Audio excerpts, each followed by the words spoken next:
ಧರ್ಮಸ್ಥಳದಲ್ಲಿ ನೂರಾರು ಶವಗಳನ್ನು ಹೂತಿಟ್ಟಂತ ಆರೋಪ ಪ್ರಕರಣಕ್ಕೆ ಸಂಬಂಧಪಟ್ಟಂತೆ ಎಸ್ಐಟಿಯ ತನಿಖೆಯಲ್ಲಿ ಸ್ಥಳಮಹಜರ ಪ್ರಕ್ರಿಯೆಯಲ್ಲಿ ಸಾಕ್ಷಿದಾರ 13 ಪಾಯಿಂಟ್ಗಳನ್ನು ತೋರಿಸಿದ್ದ.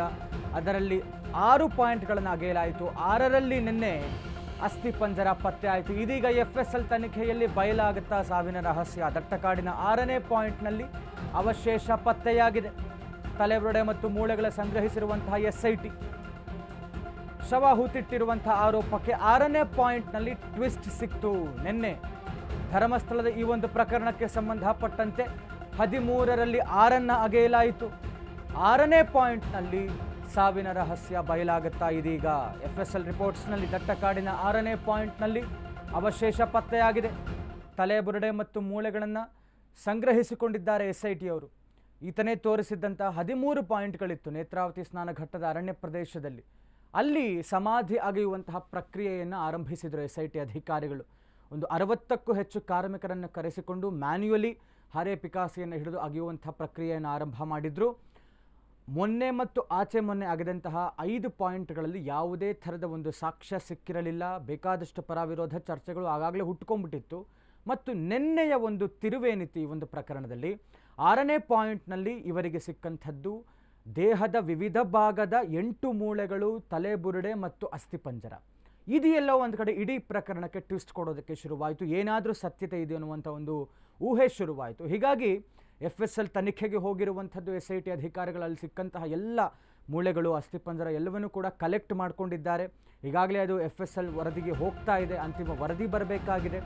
ಇಂದು 7ನೇ ಪಾಯಿಂಟ್ನಲ್ಲಿ ಶೋಧ ಕಾರ್ಯ ಮುಂದುವರಿತಾ ಇದೆ.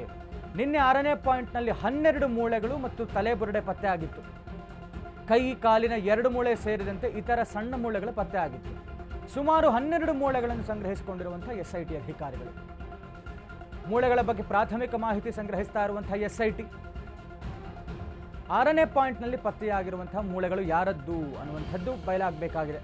ಎಷ್ಟು ವಯಸ್ಸಿನ ಪುರುಷ, ಯಾವಾಗ ಮೃತಪಟ್ಟಿದ್ದ ಅನ್ನುವಂಥ ತನಿಖೆ ಆಗಬೇಕಾಗಿದೆ. ಮೂಳೆಗಳ ಬಗ್ಗೆ ಸಂಪೂರ್ಣ ಮಾಹಿತಿ ಕಲೆ ಹಾಕ್ತಾ ಇರುವಂತಹ ಎಸ್ಐಟಿ ಇಂದು 7ನೇ ಪಾಯಿಂಟ್ನಲ್ಲಿ ಶೋಧ ಕಾರ್ಯ ಮುಂದುವರಿಕೆ ಆಗ್ತಾ ಇದೆ. ಉಳಿದಂತಹ 7 ಪಾಯಿಂಟ್ಗಳಲ್ಲೂ ಕೂಡ ಆಗಬೇಕಾಗಿದೆ. ನಿನ್ನೆ 6ನೇ ಪಾಯಿಂಟ್ನಲ್ಲಿ 12 ಮೂಳೆಗಳು ಮತ್ತು ತಲೆಬುರುಡೆ ಪತ್ತೆ ಆಗಿತ್ತು. ಕೈ ಕಾಲಿನ 2 ಮೂಳೆ ಸೇರಿದಂತೆ ಇತರ ಸಣ್ಣ ಮೂಳೆಗಳು ಪತ್ತೆ ಆಗಿತ್ತು. ಸುಮಾರು 12 ಮೂಳೆಗಳನ್ನು ಸಂಗ್ರಹಿಸಿಕೊಂಡಿರುವಂಥ ಎಸ್ಐಟಿ ಅಧಿಕಾರಿಗಳು. ಇವತ್ತು ಕೂಡ ತನಿಖೆಯ ಪ್ರಕ್ರಿಯೆ ಮುಂದುವರಿತಾ ಇದೆ. 7ನೇ ಪಾಯಿಂಟ್ನಿಂದ ಶುರುವಾಗುತ್ತೆ. ನಿನ್ನೆ ಸಿಕ್ಕಂಥದ್ದು ಎಫ್ಎಸ್ಎಲ್ ವರದಿಗೆ ಹೋಗಿದೆ. 12 ಮೂಳೆಗಳು ಮತ್ತು ತಲೆಬುರುಡೆ ಪತ್ತೆ ಆಗಿದ್ದಂಥದ್ದು. ಎಫ್ಎಸ್ಎಲ್ನಲ್ಲಿ ಸಂಪೂರ್ಣವಾದಂಥ ಒಂದು ಮಾಹಿತಿ ಸಿಗುತ್ತೆ.